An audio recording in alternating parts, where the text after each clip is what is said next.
What is good, everybody? Welcome back to another episode brought to you by the League FFB. Today, we're here for another episode of Let's Talk Dynasty, and more specifically, a Dynasty trade review show that we love doing for you guys. It's one of our favorite pieces of content. If you guys don't know, you can submit your Dynasty Fantasy Football trades in our free Discord. It is going to be linked in the description, and in there is where we are pulling all of the trades for today's video. So if you have any recent Dynasty Fantasy Football trades that you have made in your leagues, go ahead and join that Discord, submit those trades in the trade review channel, and you might get your trade reviewed on our next episode. So it would not be an episode without my co-host MFGD. So let's bring him into the building, and full disclosure, we're using a new software. I mentioned this on a live stream last week, so there may be some technical difficulties today. Bear with us, but let's get him into the building.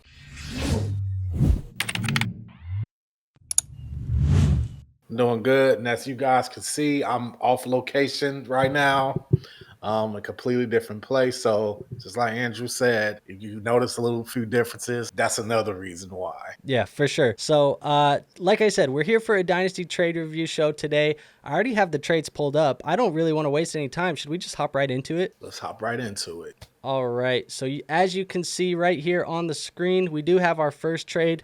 This one was submitted by, I want to say it's S-Jams, but it is a 10-team Superflex, full PPR, half-point tight end premium, and a start 10. We got Jahmyr Gibbs being traded for Mike Evans and TJ Hockenson. So, you know, you got one of those top 5 running backs in Dynasty being traded and acquired. How do you feel about this cost to receive a guy like Jahmyr Gibbs? You know, typically I would always side with the side where you're getting a wide receiver and a tight end for a running back, but this case is very different. This is indeed one of the top 5 guys. This is one of the exceptions to the rule of where you don't want to acquire a running back for a guy like Mike Evans or TJ Hockenson. Not only that, but you also have the dynasty value of the age gap between the assets. So I definitely like the idea of the team acquiring Jahmyr Gibbs. And as far as what was given up for him, I mean, it's fine, but I lean the Jahmyr Gibbs side. Yeah, I mean, I agree, man. We're talking about getting one of those elite, few cornerstone running backs, and Jahmyr Gibbs is one of those few cornerstones. So you get a guy like that. It costs you Mike Evans, TJ Hockenson. Mike Evans, obviously a little bit older. He's in his 30s.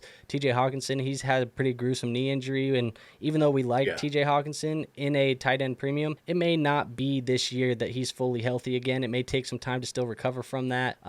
But TJ Hockenson, we still like him. But yeah, man, this is pretty simple for me. I like the Jahmyr Gibbs side on this one. We're in total agreement on this one, Andrew.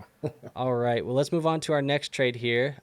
This is going to be Tyreek Hill and Justin Herbert for Patrick Mahomes. Now, this was made in a league that is a 12-team Superflex, full PPR, and start 10. Now, S.A. Cheesehead, he is the one who submitted the trade. He says he is a contending team, and he has Anthony Richardson on his team already, so that's why he was comfortable moving Patrick Mahomes. How do you feel about moving Patrick Mahomes in a 12-team Superflex when you're contending if you're getting Justin Herbert and Tyreek Hill? Oh man. This one, for me, this one isn't as easy as it would always seem to appear, because I know we said Mahomes is one of those guys that you just don't move. But if I'm a contender and I'm getting back a quarterback that I believe in who may not be Patrick Mahomes and a wide receiver that's likely to put up top 3, top 5 numbers, and I'm going to win this year, man, that Hill and Herbert side looks real attractive. Yeah, I mean, I agree. I think the issue is that Anthony Richardson is pretty risky in himself. I want to say that the other quarterback that he said he has was Geno Smith. Can't really remember entirely, but it makes this a pretty interesting, I don't know, man. It makes it interesting. Now, Tyreek Hill, he's going to be a game breaker. He's going to give you those top 5 numbers of the wide receiver position. Justin Herbert, he should have a safer floor, but the ceiling might be a little bit capped this year. Yeah. Man, I guess in a 4-point passing touchdown league, I could understand potentially wanting to get a guy like, I don't know, maybe a guy like Justin Herbert and Tyreek Hill, but it still feels like I low-key want to just have Mahomes in this deal. Yeah, I mean, look, like just straight shooting apple for oranges. Like, I'm never going to be like, no, you make this trade, you pound the trade for this trade. I'm definitely hyperventilating as I'm trading away Patrick Mahomes. So, I mean, this is by no means a slam dunk, but I'm trying to look at it in the context of a team that's trying to win this year and taking a risk that Herbert, who I'm a little bit higher on than you're a little bit higher on than some other people, that Herbert would at least be in the same neighborhood as Patrick Mahomes as far as production, with the added bonus of Tyreek Hill. Yeah, I mean, I think from a win now perspective, I understand it. Even from a dynasty perspective, I guess I kind of understand it. But Tyreek's getting older. It's definitely a try and go win this year. This is such an interesting trade. I don't know if I can really pin which side I want. I mean, Mahomes the best player in the deal, but I definitely understand, taking Herbert, the slight downgrade to get an elite wide receiver one. I guess if you're trying to win and you feel comfortable with Rich and these guys at your quarterback position, I understand why you make that move. I probably would have a hard time making that move myself if I have Patrick on my roster, but I understand making this move. Yeah, 100%. 1,000%. I'm going to throw a little side note in here because I recently was in negotiations for Patrick Mahomes in one of my leagues. So I'm going to ask you, the asking price for Mahomes was Caleb Williams, a 26 first-round pick, and Xavier Worthy for Pat. And which side are you? You're Caleb's side, right? I would be giving Caleb a first and Xavier Worthy. Well, it's a 3-team trade, but that's the side basically. I have Caleb, and I'm giving him away. I would also be giving away a first if I went to go get Caleb. And if I went to get Mahomes. It's a complicated deal, but essentially that's the asking price for Mahomes. Do you feel like the guy who has Mahomes, do you feel like that? I mean, he's asking for a lot, right? Caleb in a 26 first and Worthy?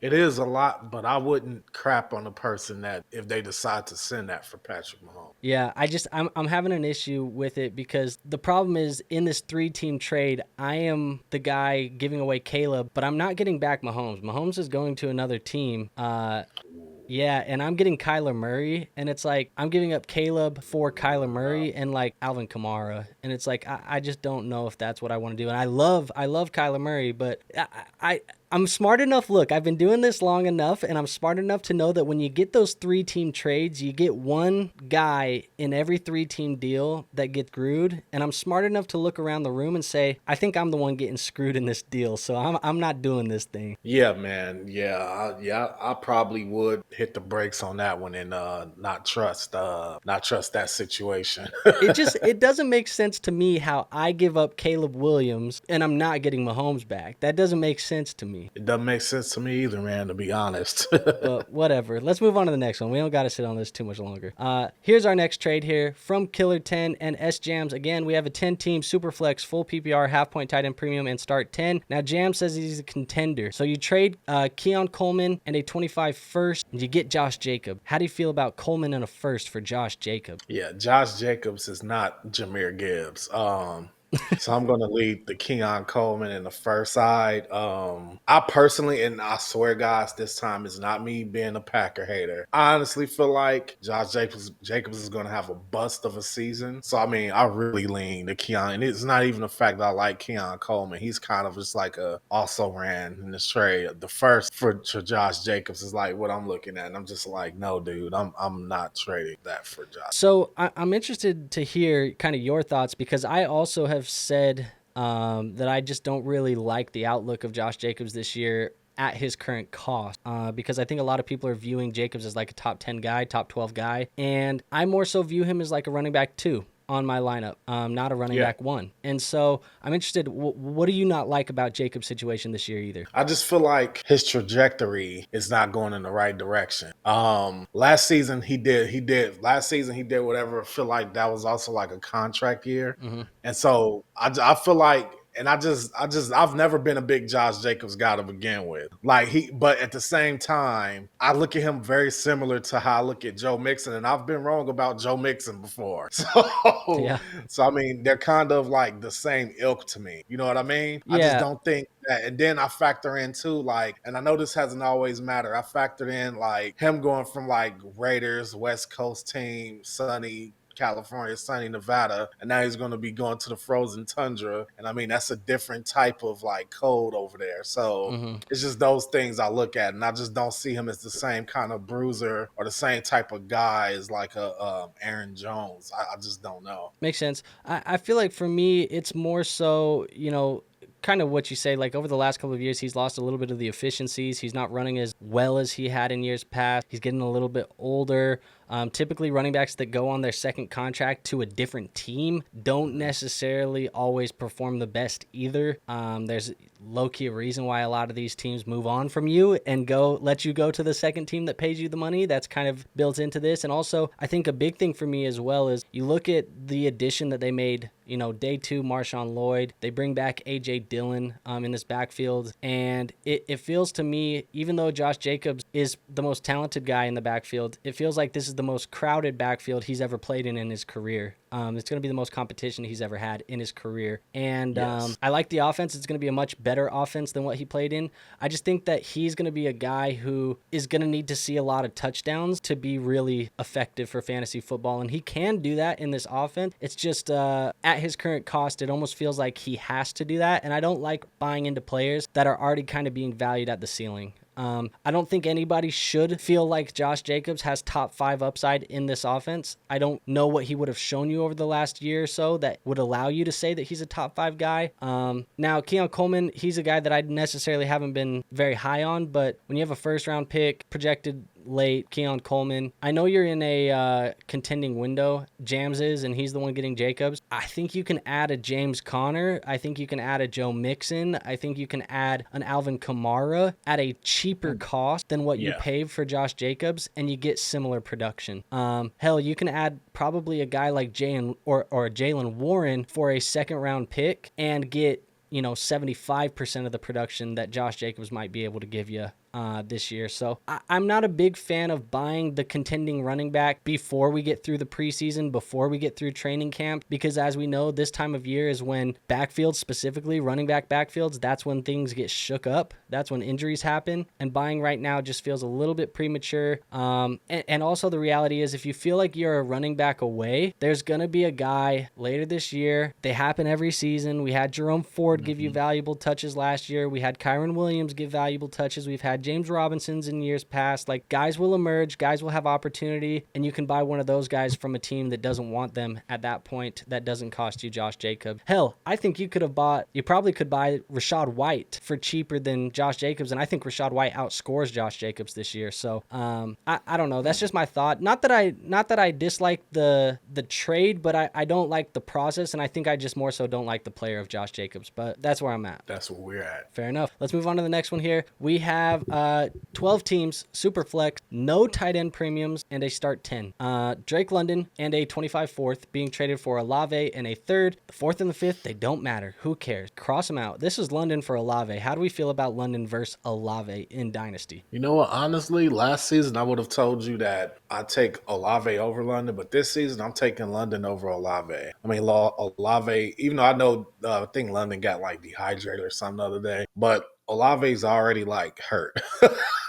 And like that's starting to become like a recurrent thing with him like getting hurt, getting banged up. And then on top of that, he has a less capable quarterback at the quarterback position. And so never mind the third and the fourth, whatever, straight up Olave versus London. I'm taking the London side for sure. Yeah, I mean, that's where I'm at right now. In my Dynasty rankings, I have London over Olave.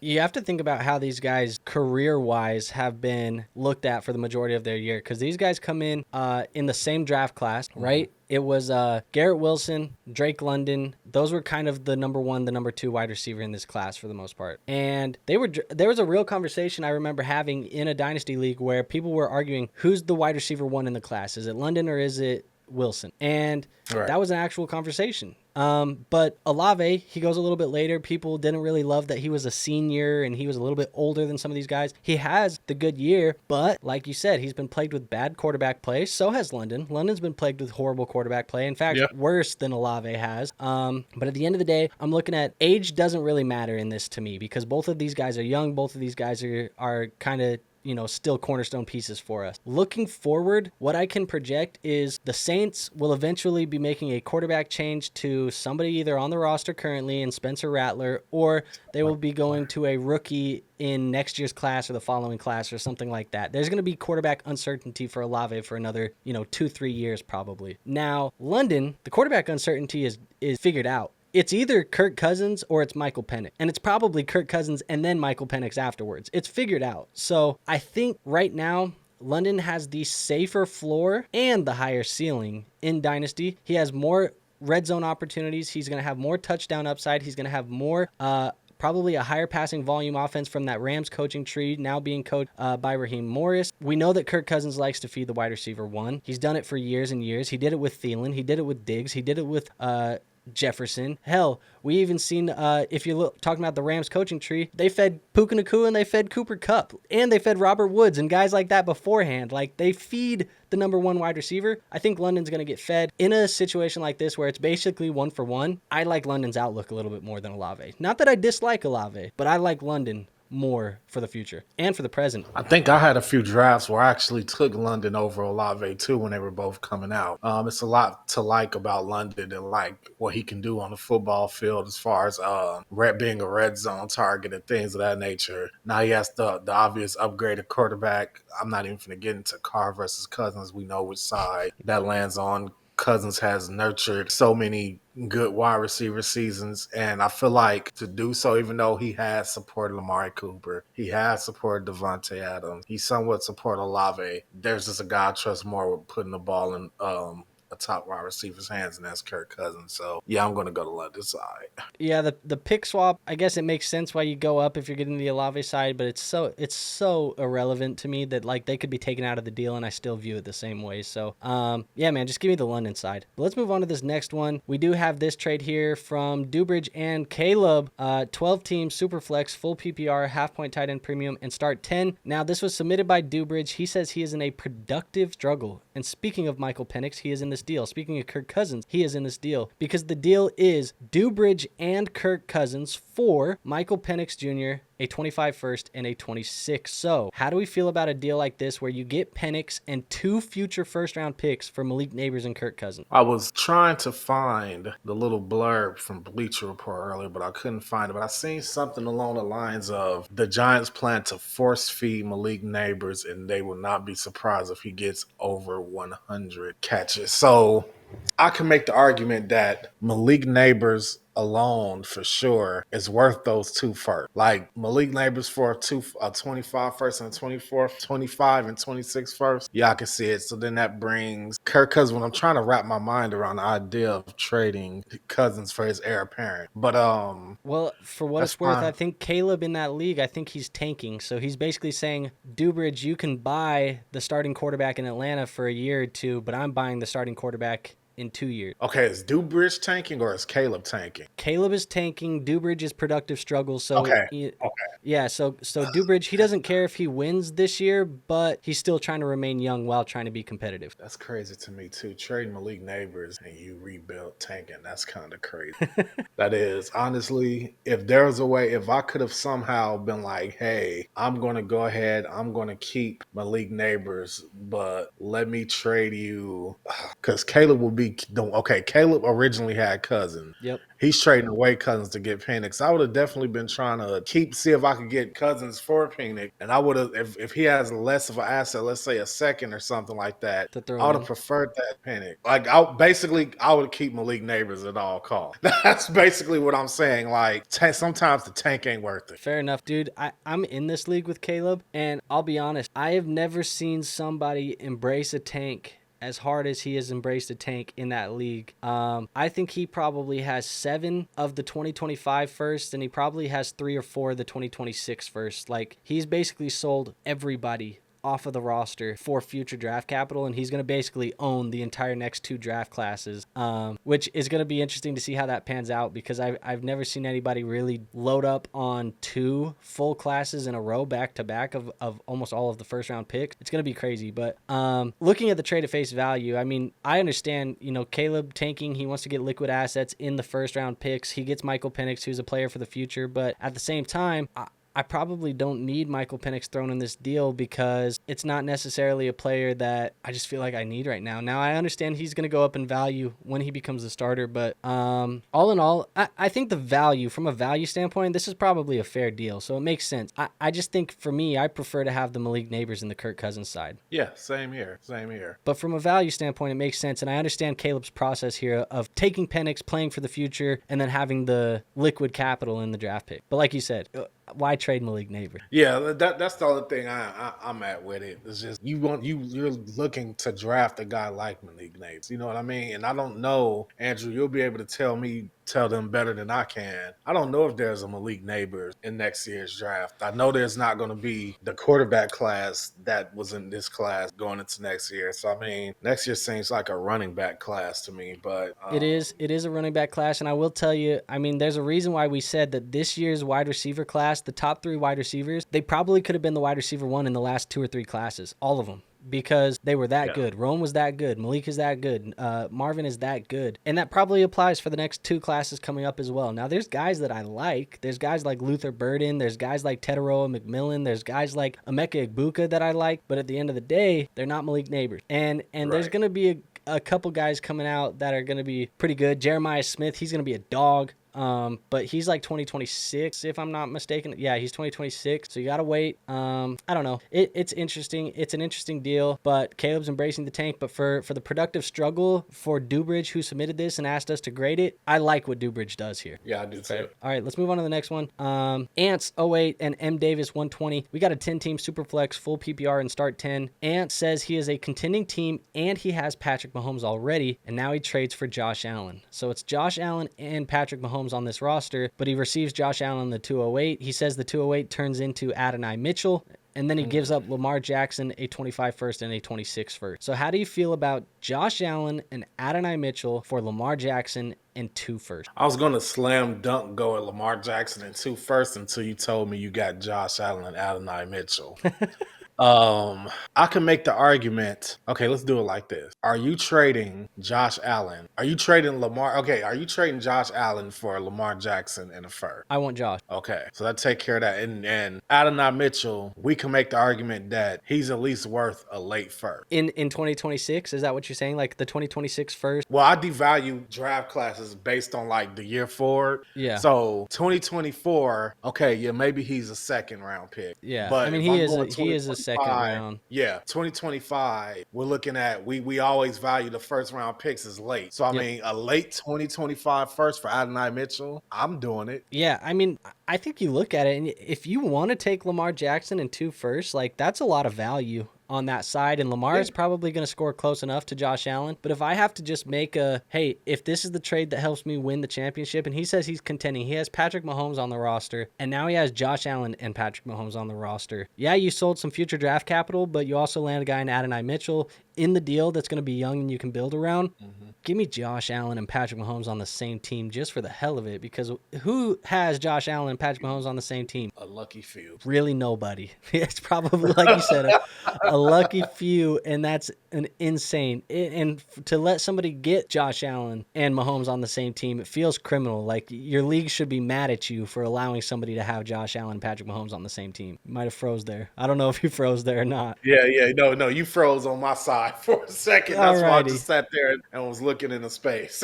Fair enough. Well, look, man, I don't know. Give me the Allen side. Yeah, give me the Allen side too. It's open shut case. All right, let's go on to this next one here. S.A. Cheesehead, back at it again. We have 12-team Superflex, full PPR, a full tight end premium, and start 11. Now, he says he's a playoff team, or it was a playoff team last year. So he gets Mark Andrews and Jalen Warren. He gives up Ben Sinnott, a 26 first and a 25 second. Side note, before we dive into this, doesn't it feel like everybody is now just selling 26 first and selling 27 first? And bro, why are we all selling all of our future draft picks right now? And as a GM, Andrew wants to know, how is this even being allowed in your leagues? Yeah, first and foremost, you better be paid for the years that you're trading those picks out of. But yeah, it's just, why are we, am I wrong? I feel like we still have a few weeks of training camp, and we still have a few weeks of preseason, and we know that we're contenders right now. Crazy. Yeah, people are getting stirred. They're getting a little antsy. Season's getting close. Everybody's like, do I have enough? Do I have enough? That's what's happening here. That's why I'm glad that I have a few leagues where I know for a fact that I'm not going to contend this year, so I could just sit back and do absolutely nothing. If there are people, let me just put this out here, a disclaimer before we get into the trade. If there are people that are out here selling you their 26 first, their 25 first, their 27 first, if they're giving you any sort of discount on those future first round picks because they think that they are contending at the moment when we're not playing games currently and they're willing to give you those firsts for cheap, go buy them, because they will only go up in cost as the year goes on. And when all of a sudden those teams that traded away their first round picks and their second round picks and all of their draft capital because they wanted to contend in July and early August, when they start losing games and it's September, October, November, and they decide, man, maybe my team isn't as good as I thought it was, I should blow this up. Guess who has all the first round picks? The guy who was patient and said, give me them for a discount. Now you can buy them back for an expensive cost. That's what I would be doing. And if not, you got a bunch of liquid gold on the roster. But anyways, this trade, now that I've said that, Mark Andrews and Jalen Warren for Ben Sinnott, a 26 first and a 26 or a 25 second. If you were a playoff team last year and if you are contending, I do like this price for Mark Andrews and Jalen Warren. This does feel like a good trade there. Yeah. I'm taking Mark Andrews and Jalen Warren. I don't even like Jalen Warren like that. Mark Andrews, I told you, my boy Isaiah Likely, he's coming, but he's not here yet. So right now we'll just roll Mark Andrews. Ben Sinnott, nice prospect. Don't know what he's going to do. The 26 first is probably the most valuable asset coming in from that side. But even still, it would cost the 26 first plus just to get Mark Andrews, and you're getting Jalen Warren. So yeah, I'm leaning to Mark Andrews, Jalen Warren side. For sure. All right, let's move on to this next one. We have a trade here. Dubridge again. This is a 12-team Superflex, full PPR, half-point tight end premium, and start 10. Again, he says productive struggle. He receives Terry McLaurin, Justin Herbert, and a 25 first. He gives up Josh Allen, Bucky Irving, and a 25 third. So how do we feel about a productive struggle team trading Josh Allen away for Herbert, McLaurin, and a first, pretty much? First of all, let me make this very clear. Under no circumstance am I hardly ever okay with trading away Josh Allen. You know, it's rare that Sugar Shane does something where I just have to just give him full credit, and this is going to be one of those cases. He acquired Josh Allen. I'll be damned. And I mean, Justin Herbert, look, earlier I'm high on Herbert. I know I said, oh yeah, Herbert and Tyreek Hill for Mahomes, yada, yada, yada. Terry McLaurin is not Tyreek Hill. He's not. The 25 first, okay. But he's also getting Bucky Irving, who I'm high on, and the third is just whatever. I'm leaning the Josh Allen side, dude. I mean, you summed it up. We had a deal in here that was similar of the Mahomes and Tyreek for, the Herbert and Tyreek for Mahomes. Now we have Herbert and McLaurin in a first for Allen. They're virtually, Allen and Mahomes should be valued pretty much the exact same, unless you believe that Josh Allen is going to fall off with Stephon Diggs not there. I don't believe that. I think if anything, he's going to run his ass off, and he's probably going to be just as good. Yeah, man, give me the best player in the deal. Terry McLaurin by no means is anybody that I'm like bent on having on my roster. 25 first. Yeah, you probably don't want to trade him away, but at the same time, I think the key part of this is he says productive struggle. So if he thinks Herbert's situation is going to get better in a year or two, the first round pick's going to get better in a year or two. Terry McLaurin, you probably don't want him in a year or two, but probably not. I don't know. Could you make an argument there? Maybe, but at the end of the day, give me Josh Allen. If I sell Josh Allen, I'm not comfortable getting that package. That's where I'm at. If I'm selling Josh Allen, I don't want that package. It's not good enough. I want Justin Herbert, and I don't know where you are, but I'm already in Terry McLaurin is a wide receiver 3 territory. Oh, I've been there. He's in that same. Yeah, he's in that same tier with Chris Godwin.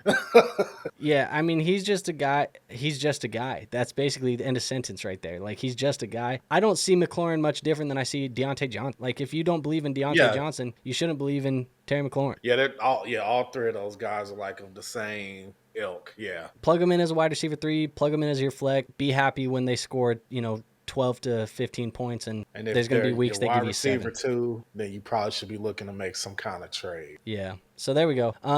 I will say, though, if I'm trading Allen, if I'm trading Mahomes, I probably want the Justin Herbert plus Puka Nacua, Justin Herbert plus Garrett Wilson, Justin Herbert plus Drake London. Like, I want something like that, not McLaurin in a first. I want a quarterback that I'm happy to get in return. I want a stud, preferably a wide receiver, and then I want either another young stud and a first, or just 2 first. I want 4 assets. Like the 3 players and I want you guys to listen close. The 3 players that I would demand that type of return for: Patrick Mahomes, Josh Allen, CJ Stroud. Those are the 3 players and Stroud's not on the other 2 level, but because of age, that's the return I would want for that player. So yeah, and depending on the quarterback you get, probably price comes down. Like if you're getting Caleb thrown in there, if you're getting Burrow thrown in there or something like that, price comes down. Makes sense. Let's move on to the next one. We have a couple more trades, I think maybe one or two, and then we'll get on out of here. We do have this trade right here, and this is from Trey.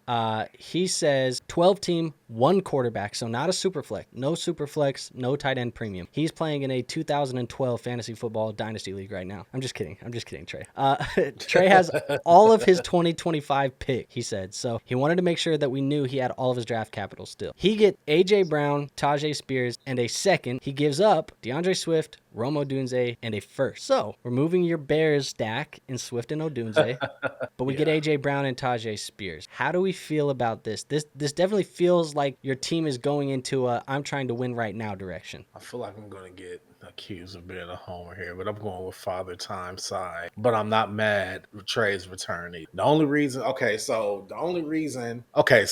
to give some context here why I picked Father Time side. First of all, I don't know if I'm in the minority or not, but obviously I pay very close attention to the Chicago Bears offseason stuff. And I'm telling you right now, as long as Swift is healthy, he's going to be treated like a semi-bell cow. I'm telling you that right now. And they're putting big emphasis on Caleb Williams giving passes to the running back position. And that's his forte. Like, they're big on it. They want to protect the rookie quarterback. He's going to get a lot of production off of receptions from DeAndre Swift. So that's the one thing. Rome Odunze, and I'm giving you straight direct reports that I've heard as recent as this week. Rome Odunze, I heard one columnist say that people are making an incorrect assumption. Not that this is going to happen, but the fact that they're assuming that Rome Odunze from day one won't be the wide receiver one for the Chicago Bears. I repeat that again. There's people who cover this sport professionally who think day one Rome Odunze can walk in and be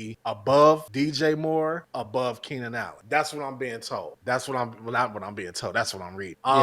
And then you're getting the first on top of that. It's not that I'm hating on AJ Brown. AJ Brown's a stud. Tajay Spears, we hope that he takes over Pollard. I prayed to it last week. Please overtake Tony Pollard. And a second is a second, but I'm afraid of giving away the potential of Rome Odunze. Yeah. That's like me personally, I think his potential is higher than AJ Brown's, and that's not just because he's a Bear. He could have went to the Falcons, and I would have thought the same thing. I just think the potential is higher, and he's having an impeccable connection in training camp with Caleb Williams. So that's his guy. Look, man, you know that I am big fan of Matt Harmon. I'm a big fan of the perception work that he does there, and I've talked about Matt Harmon religiously for years on this show, just personal life, everything. I am not kidding you when I say that Rome Odunze had the highest grade that Matt Harmon has ever given, ever in the history of reception perception to a rookie wide receiver. There's been Marvin Harrison Jr. did not outgrade Rome Odunze. Justin Jefferson did not outgrade Rome Odunze. Ja'Marr Chase did not outgrade Rome Odunze. Rome Odunze had the highest grade of all of these guys. Now, that doesn't mean that Rome Odunze is going to be better than Ja'Marr Chase and Justin Jefferson, but it should tell you something about how good of a player this kid is. When it comes down to it, if you are win now, my window to win this championship is short. I can understand wanting A.J. Brown because I think that in 2024, A.J. Brown will outscore Rome Odunze by quite a significant amount. But long term, you might be looking back at this trade and saying, damn, I gave up Rome Odunze and a first to go get this deal done. It might make you sick later down the road. But trying to win it now, I understand. But if it's just from a value standpoint, there's going to be people on both sides, right? There's going to be some people that say, because this is the game of Dynasty, you can play it however you want. There's going to be some people that say, well, the goal is to win games, so you should just have the best players despite the value. And I say, yeah, that's true, but you're also probably going to rebuild a roster 3 times or 4 times in the course of 10 years. Like, because you're constantly trading for the best players and then you're losing the value. Now, there's going to be players that are like, well, I just want to gain as much value as possible, and when the time comes, I'll go in. Now, those players, they might rebuild once or twice in those 2 or in that 10-year window, but they might have a better roster overall for the majority of that 10 years time. times. So I think for me, the point of me bringing that up is if you think it's even remotely close or a probable chance that Rome Odunze can score similar to A.J. Brown in the next 2 years, this deal's not worth it. It's not worth the gamble. And that's kind of the issue that I'm having. I brought that trade up earlier that I told you where I'm selling, or they want me to sell Caleb Williams to get Kyler Murray because they hear me talk about Kyler Murray on the show every goddamn week, and I talk about how much I like him. Yes, I love Kyler Murray. I think Kyler Murray is a top 5 quarterback in 2024. I'm on record saying that. But if I think that Caleb Williams can be remotely close to Kyler Murray, who is younger than Kyler Murray, and potentially has a higher ceiling than Kyler Murray if that hit, is it worth trading Caleb Williams? Probably not. And so I think this is the wide receiver version of that Caleb and Kyler deal that I'm talking about, because you have Rome Odunze and A.J. Brown, essentially 2 guys that play similar style of football, have similar ceilings. But if Rome can do it in the next 2 years, say next year Keenan Allen is not on the roster and he's emerged, right. Rome has emerged as the number 1 in this offense and Caleb Williams is the truth. Say that happens. You want Rome Odunze for the next 10 years. You don't want A.J. Brown for the next 10 years. Right. So I don't know. That's where I'm at. That's my little rant. For that being said, give me the Odunze and the Swift and the first side. But I hope you win this year. I hope you win with A.J. Brown. Yeah, man. Let's hope. But and I genuinely mean that. I'm not trying to be an asshole. I genuinely mean I hope you win this year, because you could look back on this in 2 years and say, damn, I wish I had Rome Odunze. But at the same breath, you could look back on it in 2 years and be like, damn, I dodged a bullet with Rome Odunze. Like, if he busts, then, you could look the other way. Hey, I'm not mad at Trey's side. I'm just saying, be careful. Be careful. There you go. Be cautious. Let's move on to this one here. I think this is the last trade of the day. If I am not mistaken. We do have DLS Go Spider, and we have Astastic. This is a 12-team Superflex, full PPR, 1-point tight end premium, and start 11. Now, DLS, he submits it. He says he's contending, and he said he needed a tight end upgrade in this 2-point tight end per reception league. He sells Dallas Goedert, Garrett Wilson, Ramondre Stevenson, and a 25 second. He gets Malik Nabers, Dalton Kincaid, and a 25 third. Or, how we feeling? No. No what? No. Not Kincaid and Nabers in the same trade, man. Not both. God damn. Okay, first and foremost, Kincaid, we talk great about Josh Allen. Kincaid can for sure be the number 1 target of what could be the number 1 quarterback in fantasy football. Upgrade, definitely over Dallas Goedert, upgrade. Malik Nabers. Okay, now let me not hate on Garrett Wilson. Like, okay, we compare Garrett Wilson. Right? Garrett Wilson, I like him. I just like Malik Nabers more, man. You like Nabers more than Wilson? I do. Okay. I do. I like Nabers more than Wilson. And I like Wilson. I just like Nabers more. I personally feel like Spider got the best 2 assets in this trade. And then after the second asset, no, I don't. I lie. I like Garrett Wilson more than Dalton K. But the top 3 assets in the trade definitely goes to Spider's side. And I don't think the gap between Kincaid and Wilson is so vast and this is a testament to what I think he's going to do with Josh Allen being like the number 1 guy there. I don't think the gap between Kincaid and Wilson is so vast that, that it tips the scale and Astastic side. I'm going with the A side, man. Yeah, I mean, I'm right there with you. Look, I've been on record saying that this year Dalton Kincaid has the tight end 1 type of upside in 2024. You look at the receiving options that they have there: Keon Coleman, Curtis Samuel, Khalil Shakir, a bunch of guys that have to prove it. And Dalton Kincaid, he has the highest draft capital of anybody in the room. He has the highest actually, I don't think he has. Actually, yeah, he does have. He was a first round pick, so he has the highest draft capital of anybody in the room. He has the most rapport with Josh Allen as a starter. Shakir obviously had some time as well. But at the end of the day, man, it is a 2-point per reception for tight ends. That just further values the tight end position even more. Give me a guy who can get 120 targets, 130 targets as a tight end, get 100 receptions as a tight end, and I'm getting 2 points per every one of those receptions. And I get Malik Nabers, who's virtually a equal piece to Garrett Wilson in startup ADP. I mean, Malik Nabers, probably a late 2nd round, early 3rd round. Garrett Wilson, mid 2nd round. That's probably about where they're going. Ramondre Stevenson, Dallas Goedert, 25 second. I don't care. Nabers and Kincaid, this is a smash accept on that side for me. Yeah, adding the fact that I'm just not that high on Goddard or Stevenson. So Facts. Facts. Goddard, I can't tell you anywhere that I've ever wanted to roster Dallas Goedert. I can't tell you anywhere that I currently roster Dallas Goedert. I feel like he is the most uninteresting, unvaluable. What, bro? Yeah, I don't want Goddard. I don't mean to poo-poo on him this hard, but I'm like, dude, he's worthless to me in Dynasty. I don't care about him at all. Goddard, it's fine. He's a yeah, he's a I don't want him.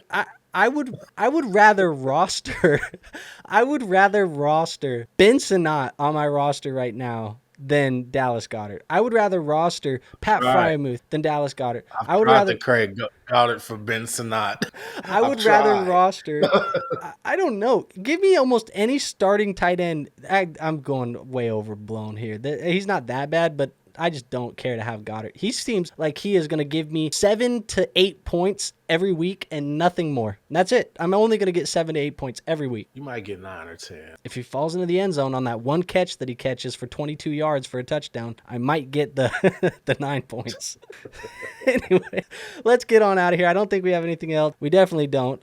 So let's go back over here. And if you guys watched today's episode, hopefully you are seeing today's episode, because I say that, like I said, this is the first time on the software. We're having some technical difficulties before the show. I'm going to look at the footage. If you don't see this footage, there was technical difficulties. If you're watching the footage, everything checked out A-okay. So hopefully you're watching the footage.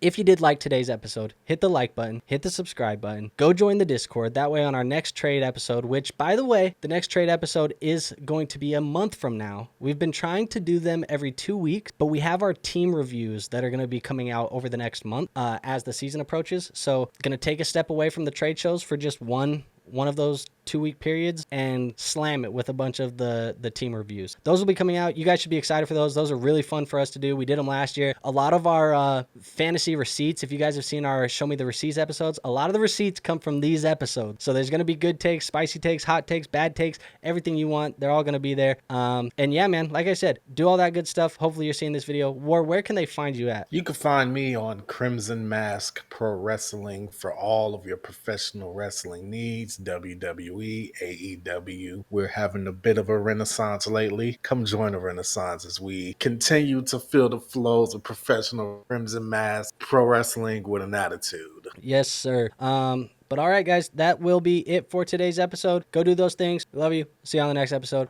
Till then, peace out.